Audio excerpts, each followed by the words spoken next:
YouTube, it's the Brick Maniac here, coming at you with my second city update. So, let's pan out here, just to give you full view again.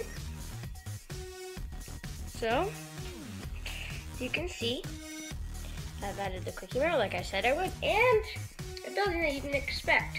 Well, the bottom floor is a coffee shop, and I'm working on getting the Lego Movie coffee chain symbol there. And I have 2 apartment buildings that that I have built here. And you can see, if we go in here on the roof, we have Bricks for Chris on the top, chilling in one of the Simpsons lounge chairs.